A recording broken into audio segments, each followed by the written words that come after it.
Coba deh, bayangin kita balik ke 15 Januari 1947. Ceritanya, kita lagi jalan santai nih di Leimert Park, Los Angeles lah, deket Los Angeles. Vibes-nya dingin dan jalanan masih sepi.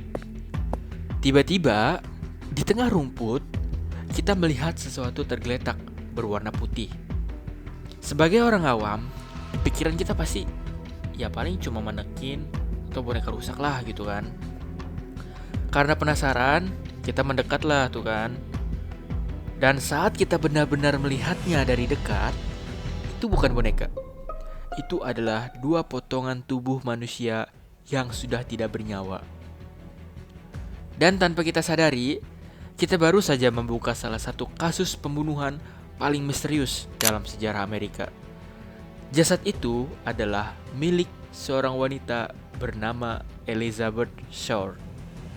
Sebelum kejadian mengerikan itu terjadi, pastinya Elizabeth ini punya cerita, punya kehidupan, dan punya kronologi. Dan pastinya itu menarik dan gua rasa kalian akan suka. Di sini gua akan ceritain kronologi secara detail. Tanpa berlama-lama, langsung aja kita masuk ke ceritanya. Let's go! Sebelumnya, kita harus kenalan dulu sama Elizabeth Short. Nama lengkapnya adalah Elizabeth Short. Biasanya dia dipanggil Betty atau Beth. Di sini gue akan memanggilnya sebagai Beth agar lebih singkat. Dia lahir pada tanggal 29 Juli 1924 di Hyde Park, Massachusetts, Amerika. Dia merupakan anak dari 5 bersaudara dari pasangan Cleo Alvin Short dan Phoebe Mouse Sawyer. Pada awalnya, kehidupan keluarga Beth cukup baik. Ayahnya memiliki bisnis lapangan golf. Namun pada tahun 1929, Cleo Short, which is itu nama ayah Beth, bangkrut akibat kejatuhan pasar saham yang bernama Wall Street. Nah, Wall Street ini memicu periode krisis The Great Depression. 1 tahun kemudian, tepatnya di tahun 1930, mobil ayah Beth ditemukan terbengkalai di jembatan Charlestown. Di jembatan tersebut, tidak ada jasad ayah Beth, tidak ada surat perpisahan, dan tidak ada kepastian. Semua orang menyimpulkan satu hal, ayah Beth bunuh diri dengan cara melompat ke sungai Charles. Sejak kejadian itu, ibunya kini mengira dirinya menjadi seorang janda dan bekerja sebagai bookkeeper atau pemegang buku untuk menghidupi anak-anaknya. Bookkeeper tuh kalau untuk zaman sekarang mirip-mirip akuntan lah. Di usianya yang masih sangat muda, Beth memiliki riwayat penyakit bronkitis kronis dan asma parah. Bronkitis bahasa sederhananya itu ya pilek dada. Pada usia 15 tahun, ia harus menjalani operasi paru-paru besar. Di situ, dokter menyarankannya agar ia pindah secara bertahap ke iklim yang lebih hangat, supaya penyakitnya itu tidak parah. Sejak saat itu, Beth kerap dikirim dari satu kota ke kota lain. Terutama dia lebih sering ke Florida dan Boston untuk menjaga kondisinya. Karena kondisi itu, dia tidak lanjut sekolah atau berhenti sekolah pada usia 15 tahun. 12 tahun kemudian, di tahun 1942, keluarga Beth menerima surat. Surat itu berasal dari sang ayah. Ternyata di sini plot twist, Cok. Ayah Beth tidak pernah benar-benar meninggal. Ia lebih memilih menghilang dan ninggalin keluarganya. Jadi selama ini ayah Beth itu menjalani kehidupan baru di Vallejo, masih di Los Angeles. Nah, Beth yang saat itu berusia sekitar 18 tahun pastinya senang dong ngedengar kabar bahwa ayahnya ternyata masih hidup. Pindahlah itu si Beth ke Vallejo buat bertemu ayahnya. Namun Beth dan ayahnya pernah bertengkar hebat yang berujung Beth itu pergi meninggalkan ayahnya. Oke, lanjut. Beth pindah lalu bekerja di PX Store di Camp Cook dekat Lompoc sebagai clerk atau juru tulis. Nah, di sini kalian harus perhatiin dan simak. Beth kan bekerja nih di Camp Cook. Otomatis dia diminta sidik jari dong oleh pihak berwenang. Disinilah sidik jari pertama Beth terdaftar atau diarsipkan lah oleh pihak berwenang. Namun, kehidupannya di sana juga nggak aman. Karena kan di sana tempat latihan pangkalan perang ya. Apalagi kondisinya lagi perang dunia kedua. Jadi beberapa kabar ada menyebutkan Dia pernah tinggal bersama seorang sersan Angkatan Udara Amerika Serikat yang kabarnya diduga melakukan kekerasan terhadap Beth. Pada pertengahan 1943, si Beth ini pergi dari Lombok ke Santa Barbara. Nah, di sini ada bagian menarik lagi. Di Santa Barbara, Beth ditangkap pada tanggal 23 September 1943 oleh pihak berwenang. Gara-gara apa? Gara-gara si Beth ini meminum alkohol di bawah umur. Gara-gara ditangkap, dimintailah sidik jari oleh pihak berwenang, sekaligus difoto nih si Beth ini. Jadi di sini Beth sudah terdaftar 2 kali sidik jari secara resmi. Yang pertama yang tadi itu di Camp Cook, dan yang kedua di Santa Barbara ini gara-gara minum alkohol. Beth dipulangkan lah tuh kan sama pihak berwenang ke Massachusetts. Si Beth ini nggak betah dan gak lama kemudian dia pindah ke Florida. Di Florida, si Beth ini memiliki kisah romantis coy. Namun, berujung tragis. Begini ceritanya. Di Florida, Beth bertemu dengan seorang perwira angkatan udara bernama Mayor Matthew Michael Gordon Jr. Seorang pria yang untuk pertama kalinya membuat Beth percaya bahwa ia dicintai secara serius. Jadi si Beth ini dilamar sama si Gordon dan diterimalah lamaran tersebut. Senang dan pastinya bangga lah si Beth ini kan. Namun sayangnya nasib berkata lain cuy. Gordon kecelakaan pesawat pada tanggal 10 Agustus 1945 saat Perang Dunia Kedua berlangsung. Dan ya untuk kesekian kalinya Beth ini kehilangan sosok pria yang memberinya harapan akan masa depan. Yang pertama dia kehilangan sosok ayah, dan yang kedua ya sosok tunangannya ini. Akibat peristiwa tersebut, Beth mengalami trauma hebat. Beth kembali menjalani hidupnya, dan saat itu ia bekerja sebagai pelayan dan sering berpindah-pindah ke Florida dan Boston. Di sana, lebih tepatnya di tahun 1946, Beth ini pengen sekali pergi ke satu tempat yang selama ini menjadi impiannya, yaitu tinggal di Los Angeles dan menjadi seorang aktris terkenal di Hollywood. Ini adalah impian terbesar Beth sejak dia kecil. Dia bekerja kan sebagai pelayan dan menyewa sebuah kamar kecil di belakang klub malam Florentine. Siang hari ia bekerja, malam hari ia mengunjungi bar.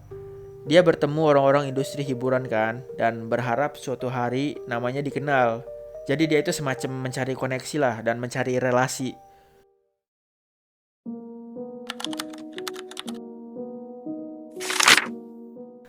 Oke, kita masuk ke tahun terakhir Beth, di mana ia masih hidup.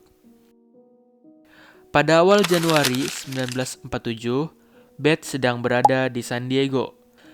Beth ingin pergi ke Los Angeles, namun kekurangan uang, sehingga dia menelpon seorang pria yang ia kenal bernama Robert Red Manley. Manley yang saat itu berada di Los Angeles langsung pergi menjemput Beth ke San Diego menggunakan mobil pribadi miliknya.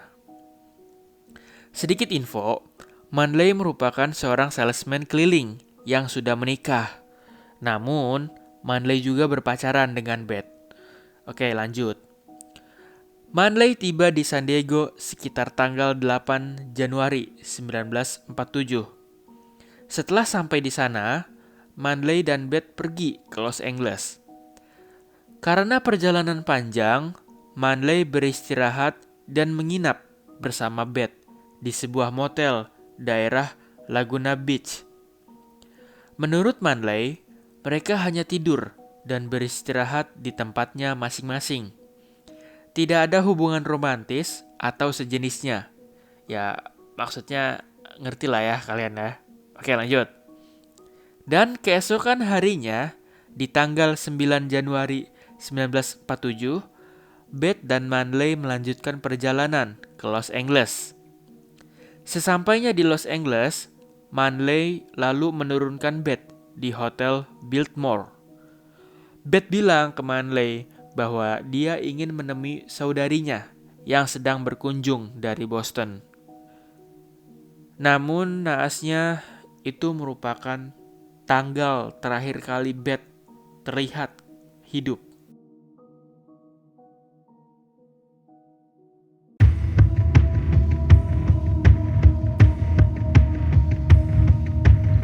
Persis seperti yang kalian temukan di awal video, tubuh Beth ditemukan oleh seorang ibu bernama Betty Bersinger. Di jam 10 pagi, Betty dan putrinya sedang menuju ke toko sepatu. Dan secara tidak sengaja, dia melihat mayatnya Beth ditemukan di sebuah lahan kosong dekat trotoar. Lokasinya berada di Leimert Park, Los Angeles. Mayatnya hanya diletakkan beberapa kaki lah dari trotoar. Jadi sangat mudah dilihat oleh siapapun yang melewati jalan tersebut, termasuk kalian di awal video. Ini adalah rekaman interview dari Kyle J. Wood, yang mana pada saat itu dia melakukan interview terhadap Betty Bersinger pada tahun 1996. Ini dia cuplikannya. But the thought of a dead person did not enter my mind. I thought it was a mannequin because it was so white.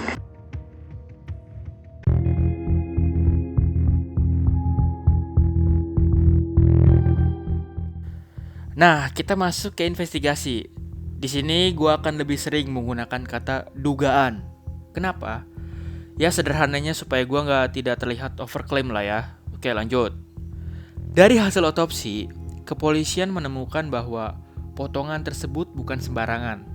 Tingkat presisinya sangat tinggi sehingga pelaku diduga memiliki pengetahuan medis. Di lokasi kejadian, tidak ditemukan adanya darah. Artinya, korban dieksekusi di tempat lain, lalu dipindahkan dan ditata ulang di sana. Nah, polisi langsung mengambil sidik jari Beth dari barang-barang pribadinya yang tersisa. Sidik jari tersebut langsung dikirim ke FBI untuk dicocokkan dengan arsip nasional. Gak butuh waktu lama, hanya sekitar 56 menit, mayat tersebut telah dikonfirmasi bahwasanya dia adalah Elizabeth Short. 6 hari setelah jasadnya ditemukan, tepatnya di tanggal 21 Januari 1947, sebuah telepon masuk ke Los Angeles Examiner. Gua akan memanggilnya Examiner aja ya, biar lebih singkat. Nah, Los Angeles Examiner ini merupakan media raksasa pada saat itu yang merilis sebuah surat kabar harian. Ya anggaplah seperti CNN, Liputan 6, dan Kompas TV kalau di Indonesia. Lanjut. Pria yang nelpon ini mengakui kalau dia adalah pembunuh Beth. Terus si pelaku ini memuji ke si Examiner kalau mereka memberitakannya dengan sangat baik. 3 hari kemudian, sebuah amplop misterius ditemukan dan ditujukan kepada media. Di bagian depan amplop tertulis dengan huruf potongan koran. Isi teksnya seperti ini. Here is Dahlia belonging. Letter to follow. Di dalamnya terdapat akta kelahiran Beth, foto-foto pribadi, kartu nama, dan buku alamat. Dan tahu nggak? Amplop itu dibersihkan dan dielap menggunakan bensin. Artinya apa bang? Artinya sidik jari pelaku hilang. Dia ini memahami bagaimana cara menghilangkan jejak. Dan itu tuh sesuatu yang gak umum diketahui masyarakat luas. Karena bayangin, dulu 1947 nggak ada Google, nggak ada YouTube. Jadi nggak mungkin si pelaku ini searching tutorial menghilangkan sidik jari. Nggak mungkin, itu nggak masuk akal. Polisi mencoba menganalisa dari amplop tersebut. Akan tetapi, itu nggak bisa dianalisis coy. Karena kan sidik jarinya rusak. Hilanglah tuh kan satu kesempatan emas. Di sini, ada bukti lain yang terbuang. Masih di hari yang sama, sebuah tas tangan dan sepatu hitam ditemukan di atas tempat sampah, sekitar 2 mil lah dari lokasi penemuan jasad. Barang-barang itu diduga kuat milik Beth. Namun, sekali lagi, semuanya telah dibersihkan dengan bensin. Jadi nggak ada sidik jari, nggak ada petunjuk. Hilanglah bukti kedua si pelaku ini kan. Polisi itu tidak hanya terpaku dengan barang bukti. Mereka menyisir seluruh kehidupan Beth. Mulai dari tempat ia tinggal, tempat ia bekerja, lingkar pertemanan terdekatnya, sampai ke orang-orang yang terakhir kali berinteraksi dengannya, termasuk si Manley tadi itu. Karena tingkat presisi potongan tubuh yang tidak masuk akal, polisi mulai mencurigai bahwa pelaku bisa jadi seorang dokter. atau seseorang dengan latar belakang bedah. Skala penyelidikan ini gede banget, bre. Sebanyak 750 personel terlibat. Di antaranya 400 deputi sheriff, 250 petugas patroli negara bagian California, dan itu belum ditambah lagi ya penyelidik dari berbagai unit. Salah satu anggota Dewan Kota Los Angeles bernama Lloyd G. Davis bersedia memberikan hadiah uang sebesar $10.000 bagi siapapun yang bisa memberi petunjuk. Nilainya setara lebih dari $140.000 per hari ini, atau sekitar 2,3 miliar rupiah lah. Namun hasilnya tetap nihil.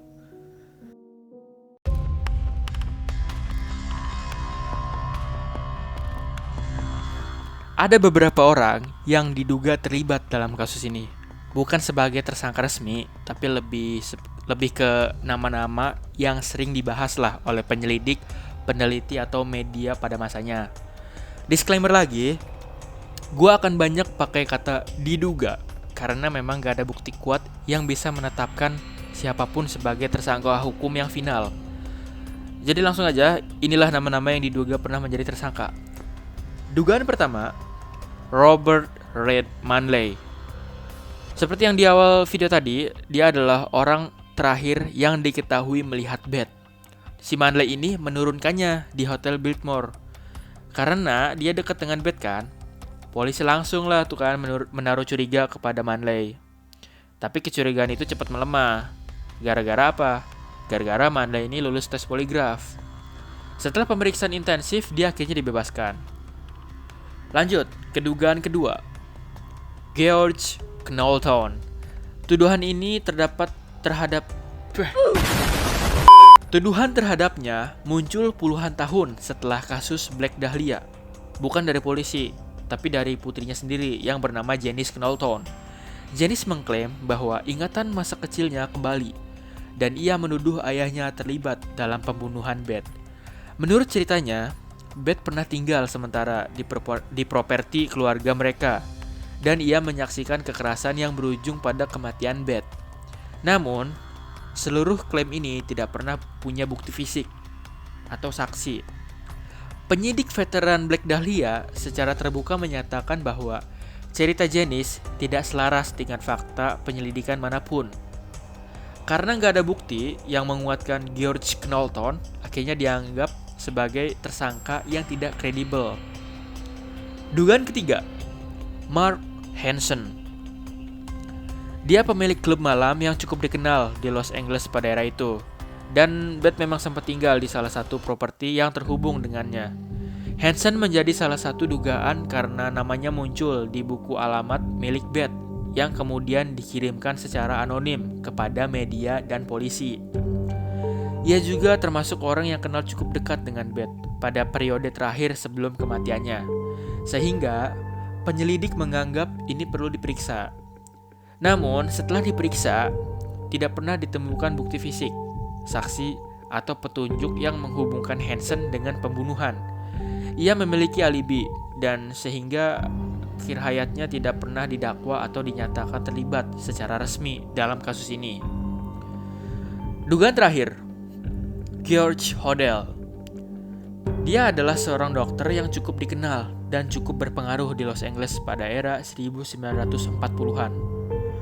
Puluhan tahun kemudian, putranya sendiri bernama Steve Hodel merupakan seorang mantan detektif LAPD.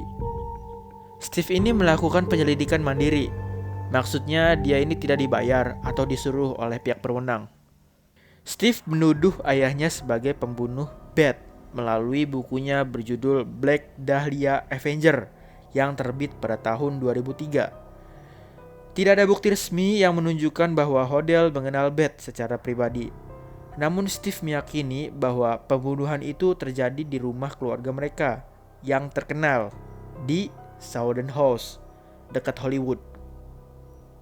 Dalam penyelidikannya, Steve mengklaim menemukan indikasi jejak biologis lama di properti tersebut dengan bantuan anjing pelacak. Maksudnya gimana? Gini, Steve Hodel menggunakan anjing pelacak mayat yang terlatih khusus untuk mendeteksi bau senyawa kimia yang dikeluarkan oleh tubuh manusia yang membusuk, seperti putrescin dan cadavrin. Nggak tahu lah ya penyebutannya, tapi kurang lebih seperti itu. Nah, anjing tersebut menemukan reaksi positif yang kuat di area ruang bawah tanah, namanya crawl space, dan di sekitar fondasi Southernhouse. Anjing tidak mendeteksi mayat baru, melainkan bau yang tersisa dari proses dekomposisi lama. Ini menginterpretasikan bahwa pernah ada sisa tubuh manusia atau organ yang ditinggalkan dan membusuk di lokasi tersebut di masa lalu. Selain anjing, Steve juga menggunakan teknologi seperti subsurface radar dan pengujian kimiawi. Hasilnya, pengujian kimiawi tanah menunjukkan adanya indikasi kuat darah atau cairan tubuh yang sangat tua yang telah meresap ke dalam tanah di bawah rumah. Di sini memunculkan teori. Steve berhipotesis bahwa ayahnya sebagai dokter memutilasi Beth di Southernhouse, kemungkinan di ruang bawah tanah atau studio. Namun, tolong diingat ya, ini berupa teori Steve. Oke, lanjut.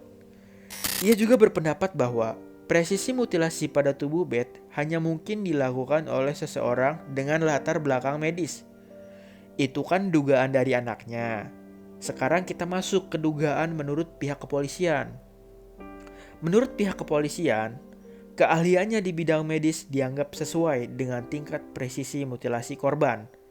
Rumahnya juga tidak jauh dari pusat aktivitas Beth, serta adanya rekaman penyadapan polisi pada tahun 1950-an yang menampilkan percakapan-percakapan ambigu yang kurang lebih seperti ini.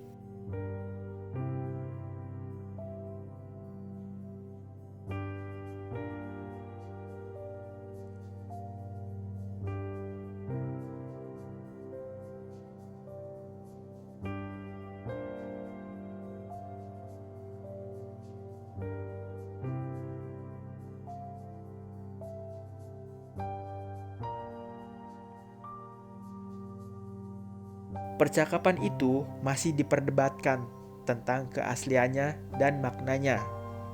Selain itu, Hodel juga pernah dikaitkan dengan kematian sekretarisnya serta tuduhan pelecehan seksual dari salah satu anaknya yang semakin memperkuat citra gelapnya di mata publik. Lagi-lagi, tuduhan tersebut tidak pernah dibuktikan di pengadilan. Meski dianggap sebagai teori terbesar dalam kasus Black Dahlia, George Hodel tidak pernah diadili atau ditetapkan sebagai tersangka resmi karena tidak adanya bukti fisik yang bersifat konklusif. Seluruh bukti berasal dari penyelidikan mandiri putranya puluhan tahun setelah kejadian, sehingga sulit diverifikasi secara hukum. George Hodel kemudian menetap di Filipina hingga akhir hidupnya tanpa pernah menghadapi proses peradilan atas tuduhan tersebut. Hingga hari ini, keterlibatan George Hodel dalam pembunuhan Elizabeth Short tetap berada di wilayah dugaan. Kuat secara teori, tetapi belum pernah terbukti secara hukum.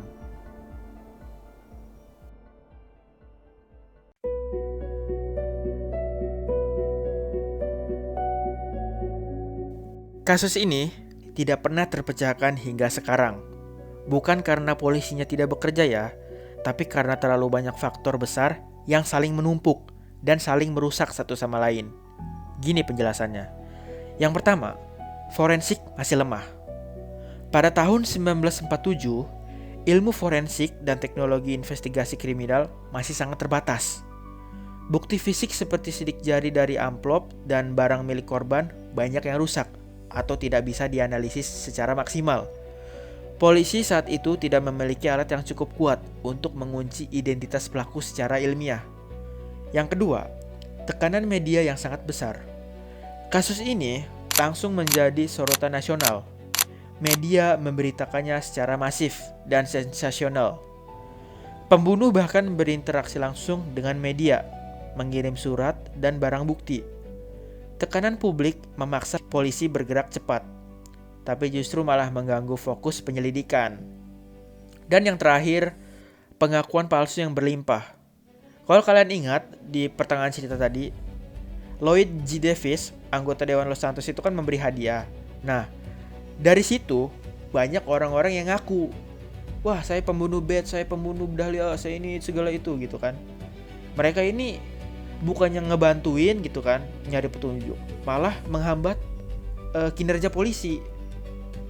Terus juga kenapa orang-orang banyak yang ngaku selain faktor uang, selain sayembara tadi? Karena banyak yang pansus juga pada saat itu. Jadi kasusnya kan lagi naik nih, lagi terbang kan gitu kasusnya. Orang-orang tuh ini pengen namanya ikut naik. Jadi pada ngaku-ngaku lah kayak gitulah kurang lebih. Semua faktor ini saling bertumpuk. Jadinya acak-acakan dan gak maksimal. Itulah sebabnya hingga hari ini pembunuhan Elizabeth Short tetap menjadi salah satu misteri kriminal terbesar dalam sejarah Amerika.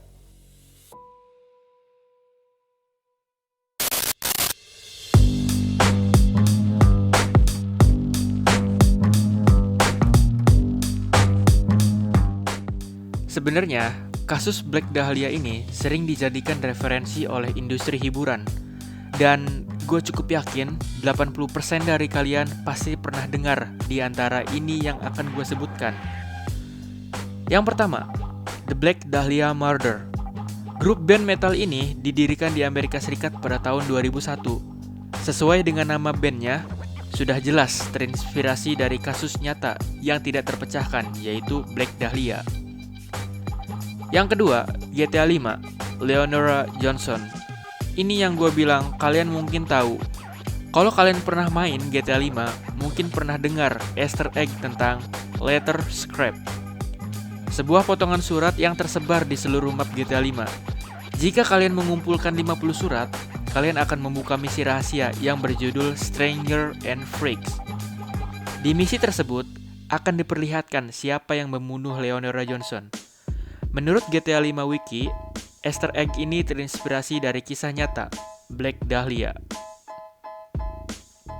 Yang ketiga, serial TV American Horror Story.